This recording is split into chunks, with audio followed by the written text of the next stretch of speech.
guys. So I know I haven't made a video in a while. We just got done with our third set of exams and everything, but I really do like doing my videos. I like helping people out. So I left a poll on my Instagram page that not many people responded to, but it's okay. But I asked, what should I do video wise? So leave me comments, like, you know, in my videos, like in the comment section.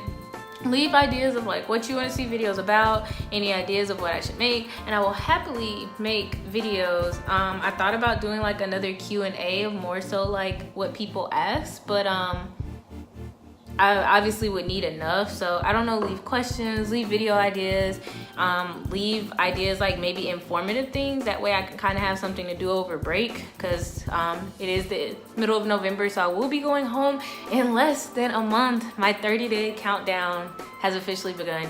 But today, one of my friends asked me to do a video on cat care, and I'll kind of give a little bit of advice on cat care, but I'll kind of give insight to bringing pets to Grenada, which is obviously going to be biased because I have a cat, but I'll share some facts that I have with you, like I've learned from people with dogs. So I'm about to take Toulouse outside on a walk. He's looking out the window. I have the door up, the window up, and he likes the chair, so I just put it there so he can look out. But we're about to go outside, so let me suit him up in his harness and I'll be back to you.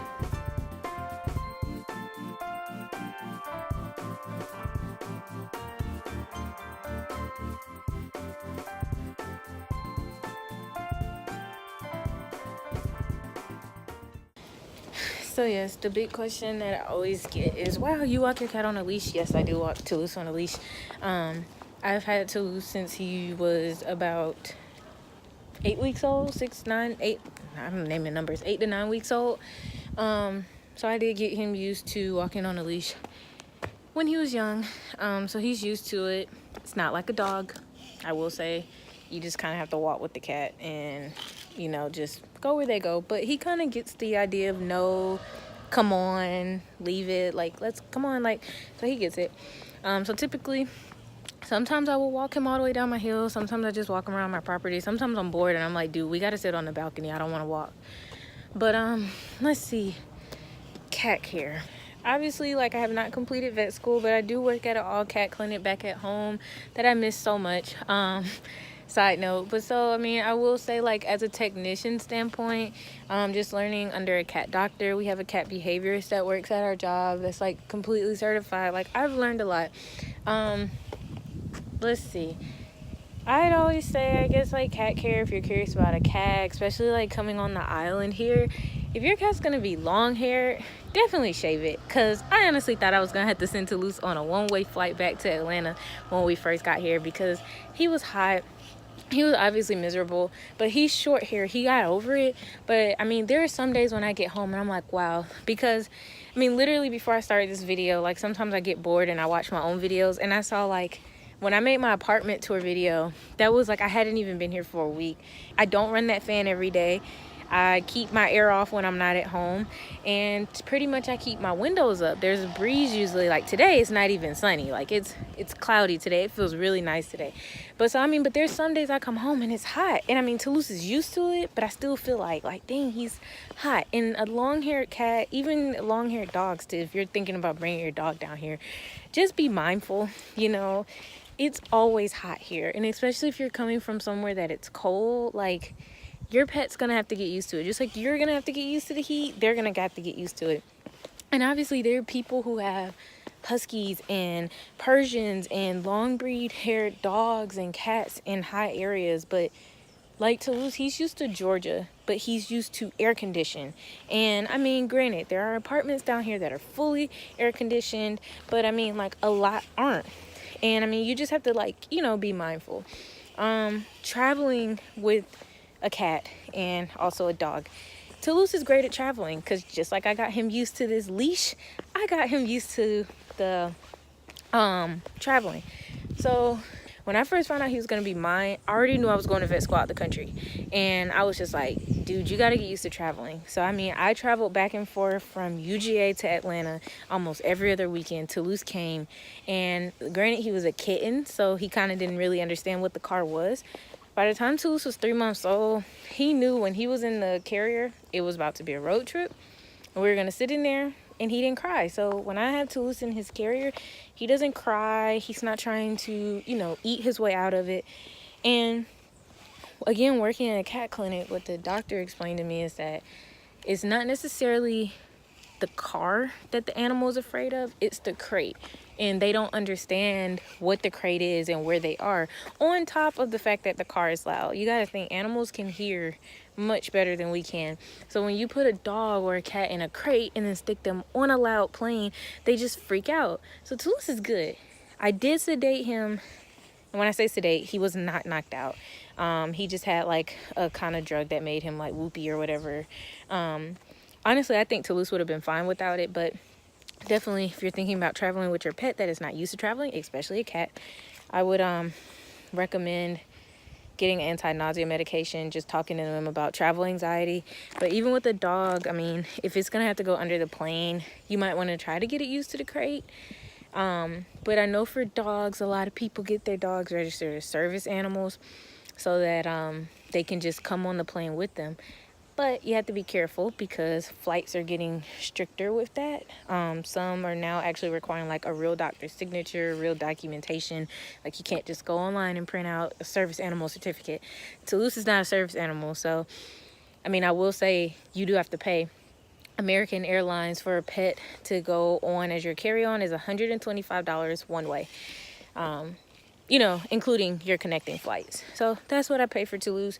I think for the animal to go under the plane, if you have a big dog or something, it's about $200. So I am thinking about getting a dog. So that is something I am considering right now. I will say, if your animal is on some special type of food, you should bring enough to last a semester. Hey, leave it. See, this is what I mean. He's good. And he's happy. His tail is up, he's not hiding. I'm not dragging him. But what I was saying, I will say, bring enough food to last your pet the semester. They don't have a lot of variety in the grocery stores here. And I mean, they're going to have your pedigree for dogs, Alpo. I'm trying to think because I don't really look in the dog section. Okay, for cats, they have Cat Chow. They have Fancy Feast and Friskies. 9 Lives, and then they have the store brand of food. But if your pet has a sensitive stomach like Toulouse does, I had to granted cats don't eat like dogs, so he has a 16-pound bag of Purina sensitive systems, and it's doing me well for one semester. I'm not even going to use the whole bag. But for a dog, what I was told is that you can use a cargo brand, ship your food and stuff down, have someone else ship it to you regularly. But I know if you're in the vet school, and I could be wrong, I could make a whole new video about this next semester, but I think if you're in vet school, you have access to Hill's prescription diet, which probably I will use for Toulouse next semester if I can. Toulouse is only a year old, and we're already suspecting he might have like inflammatory bowel disease, maybe pancreatitis, because he just has a very sensitive system. I'll just say that. He has since he was a kitten. I mean, and we've tested him so many times, and the slightest little change in food just throws him off. But yeah, so I will say that for the most part, a lot of people walk their dogs and everything, obviously no one walks their cat, but students you see walking their dogs all the time down the street, on campus. You're not supposed to have pets on classrooms on campus, but like people walk them around the campus grounds. If your cat is indoor outdoor, I was told not to let it continue to be indoor outdoor here, just because there are a lot of stray dogs that run loose, and they could get the cat and they're gone. Toulouse has never been an indoor outdoor cat. Since he was trained on the leash, he does not know how to be out on his own. I would never trust him outside by himself. But you see stray dogs, and not all of them are strays. Some people let their dogs out and roam during the day, and that's what you see. A lot of people, especially students, I've been told, assume they're strays when they're not strays. But, you know, I still don't take the chance. I will say, I mean, to come here, oh, another good thing, I guess, that you might want to know. What do you need to travel here? So, they will have to be updated for rabies, dog or a cat. They don't require rabies titer tests like some countries do. Recently, they changed it. You're supposed to have a USDA health certificate. So, let me tell you, they changed that rule about 5 days before my flight. I'm frantically going around. They did not even ask for it when I got here. But I'm not telling you not to get it because, you know, hey, you know, they might ask for it this time and not the next time. But so those are the only 2 things you're required to get. I mean, other than that, I mean, having a pet is just like the same. I will say, like, you know, it's med school, it's vet school. You need to be sure that you're gonna have time for the pet. And especially with a dog, like, you're gonna have to consider, like, you're gonna have to take the dog out. You're gonna have to spend time with the dog. People think of, like, my friends sometimes ask why I don't stay on campus all day. Don't get me wrong, I'm low-key a hermit. But, like, Toulouse sits in the house all day by himself. And so sometimes I just feel bad. Like, you know, I want to be at home with him. Like, a cat is obviously, like, not like a dog where they want to be up under you. But Toulouse is a pretty social cat. Like, he wants to be in the same room with me. And sometimes I just feel bad, like, him just home all by himself. So I would say, like, and I mean, this goes for if you're in any school here in the Caribbean or even back home. Like, don't just get a pet because you're in college and everybody else has it and you're out on your own and you think it's good. Like, getting an animal is a big commitment. It's not cool to adopt a kitten or a puppy when they're cute and little and then try to rehome them when you're done with school, or, you know, push comes to shove, or you realize you don't have the time. So I will say, like, you know, if you're bringing your pet, like, really consider, like, are you the type of person that's gonna have time, you know, for it and stuff. This is stuff I don't like when he does, because sometimes he gets, like, bratty and doesn't want to come back up. Come on. Come on. See, cats don't always listen. I'm about to fall down this hill to get this cat. Oh, Jesus. See, the good thing with Toulouse is I know that he won't run away. Sometimes he does this type of stuff where he goes somewhere I can't get him. And I know he's not going to just, like, take off running because he knows I'm not holding the leash. He just kind of stays and looks at me like I'm crazy. What is it? Did that scare you? Did I let the leash go? Huh? Why are you doing that? You pissed? I think I scared him. Yeah, his hair's kind of standing up. But as I was saying, there is a small animal hospital on campus. They do routine vaccines, they do surgery, they do have an emergency clinic, which I know, like, a friend of mine said it's always good if you're having a dog or a cat to have a car in case an emergency happens to get to campus, because animals are not supposed to be allowed on the buses, which I kind of sneak Toulouse on the buses sometimes because he's in a backpack carrier and people don't suspect anything.